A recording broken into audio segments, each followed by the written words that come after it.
નમસ્કાર વિદ્યાર્થી મિત્રો, ગુસા શોધવામાં ઘણા બધા વિદ્યાર્થી મિત્રોને તકલીફ પડતી હોય છે। આમ જોવા જઈએ તો ગુસાનું પૂરેપૂરું નામ પણ અડધાને ન આવડતું હોય, પણ હવે બધાને આખા ગુજરાતને ગુસા શોધતા આવડશે। જ્યારે આપણે કોઈ પણ સંખ્યાનો ગુસા શોધવો હોય ત્યારે આ ટ્રીક માટે તમારી સંખ્યાઓ ચડતા ક્રમમાં હોવી જોઈએ। પછી શું કરવાનું છે તો ચડતા ક્રમમાં ગોઠવ્યા પછી ગેપ લેવાનો, ડિફરન્સ લેવાનો। 14 અને 21 નો ગેપ 7 છે, 21 ને 35 નો ગેપ 14 છે। જો ગેપ સરખો આવે તો નો વાંધો, પણ ગેપ સરખો ના આવે તો ગેપનો ગેપ લો। 7 ને 14 નો ગેપ 7 થાય। હવે એકવાર ખાલી ચેક કરવાનું, 7 ના ઘડિયામાં 14 આવે, હા સાહેબ।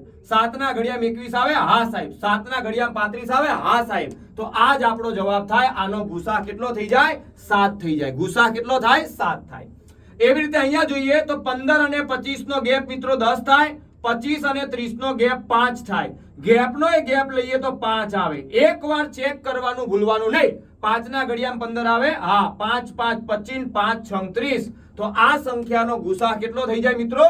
5 જ થઈ જાય। સાહેબ દર વખતે આ ટ્રીક કામ કરે? હા, દર વખતે આ ટ્રીક કામ કરે, પણ ધ્યાનમાં રાખવાની બાબત શીખી લ્યો મિત્રો। 21 અને 35 નો ગેપ અહીંયા 14 થાય, 35 અને 49 નો ગેપ 14 થાય।